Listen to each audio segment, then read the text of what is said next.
My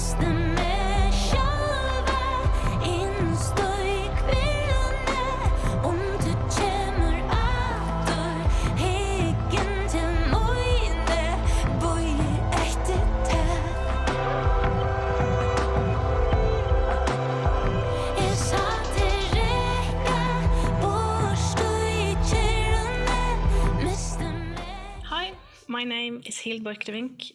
I'm a writer and musicologist based in Norway. And heartily welcome to this series of interviews where we are meeting the nominees for the Nordic Council Music Prize 2021. And with me here, I have one of the nominees, Eivør Pálsdóttir, from the Faroe Islands. And in a Nordic connection, you are really impressive in a way, because every time you have lived in quite a lot of Nordic countries, and every time you move to a new country, you kind of have won a national music prize. You have been the Faroese person of the year, and the Icelandic artist of the year, and the Danish vocalist of the year. And now you live in the Faroe Islands again. But your music still is traveling around the world, from symphony orchestras to big bands to actually also to the computer games in Game of Thrones. And now you have finished your 9th studio album, I think. Yeah. So I'm looking forward to hear more about your music. I also read that when you were 13, you sang in a trip-hop band. And at the same time, you sang Faroese traditional hymns and music. And I think this meeting between the more produced electronic world and the more direct acoustic vocal world is still very present in the music you make. Can you say something about why you ended up with that combination in the beginning? Yes. So I started singing at a very early age, I think, because I grew up in a home where there was a lot of singing and storytelling going on, although nobody in my family was a musician. But I grew up hearing my family sing a lot, and I always had this joy for singing. And then I was always very inspired by Faroese traditional music, and Faroese folk music really inspired me. And then as a teenager, I started playing in a local trip-hop band, like underground rock band. And somehow, just naturally, I brought my background or my roots with me into that. And somehow it was like two worlds meeting, and that also triggered something within me. My creative heart kind of started to flourish, like, ooh, what can we do with this? Like bringing something ancient and very rough into a more produced universe. And that kind of stayed with me throughout and still does. And I think the music that I've been creating through the years has changed a lot, but the core of it is always my roots in Faroese traditional music. And sometimes it's more visible than other times, but it's always there somewhere, I think. Yeah, if you should say something about how your music has changed, because you have really been working for many years now. How has it changed?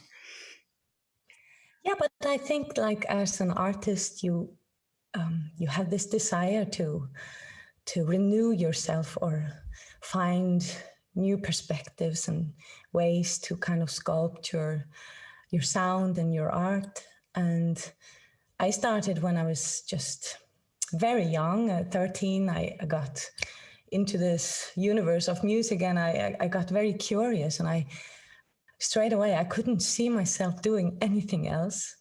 So I think for me it's just been a journey where I've gone through all these phases where I want to examine this part of my musical desire, and that just keeps going, and it's like an endless ocean, it seems.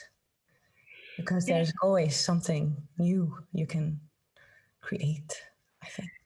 Yeah, because I asked you beforehand to give me some examples, some different examples from things you have made, and I got three very different tracks, and one of them is called Trøllabundin from an album called Slør from 2015, and that actually at least connected me to this more supernatural traditional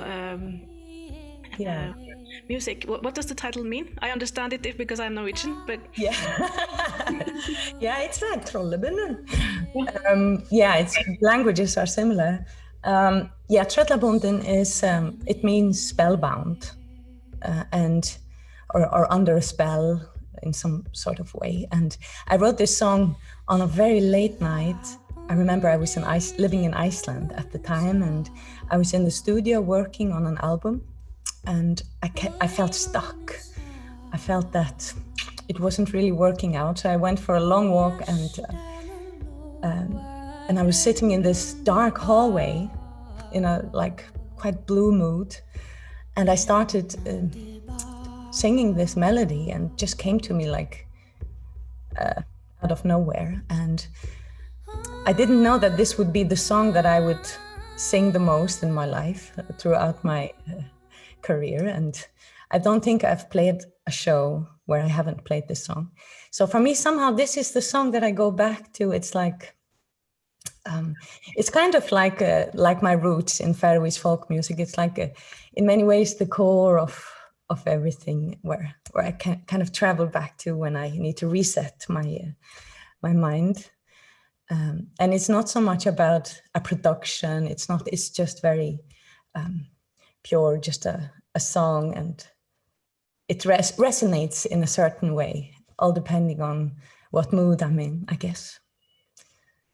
Yeah, and it's also very much your voice alone, just telling this story. And it's kind of like just going back to the beginning or something, yeah.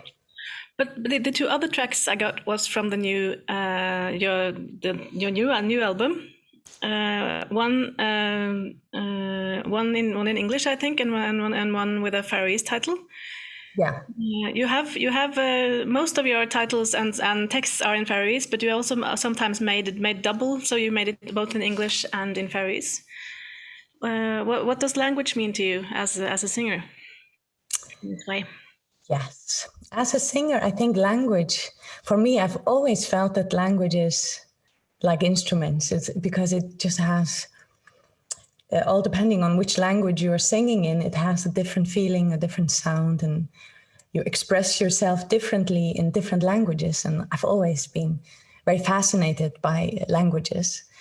And when I lived in Iceland, I was fascinated by the language because it just has different sounds. So I sang songs in Icelandic when I lived there, and the same thing, I've sung in most Scandinavian languages. And I just think languages, it's a very inspiring thing for a singer, because it's like swapping instruments. Yeah, so you actually have more instruments at your service in a way when you can change language. Kind of. Like, should I pick the electric guitar or the acoustic today? Kind of like that. Singing in English or Faroese yeah. And then I also read that this last album called Seil, I think, the creative process has been quite long, 3 years, and a little bit different than before, than you worked before. Yes, it has. I don't know why, and I've made 9 studio albums, and all the processes of my albums have been very different. Maybe because every time I make a new album, I have this desire to challenge myself a little bit, and to try doing things in different ways. And the past few years, I've worked a lot on producing myself, got more and more into production. So this album is very marked by that, of me trying to produce and creating soundscapes and stuff. So that has been a long process, and also a learning school for me a lot, to kind of become more independent in my productions. And at the same time, I've also done a lot of collaborations on this album. So you can say that this is a very playful album for me, Seigl, where I've tried new ways. So when one has this urge to renew all the time, how is it then that someone comes with this prize and says that you're now going to nominated to the Nordic Council Music Prize? What does that mean to you? I mean, it is such an honor to be nominated along with these amazing Nordic artists, and yeah, it's like a tap on the shoulder, and it's amazing. I'm so proud of it. Yeah. That's very nice to hear, and thank you so much for being with us. Thank you for having me. Festist her og í galdra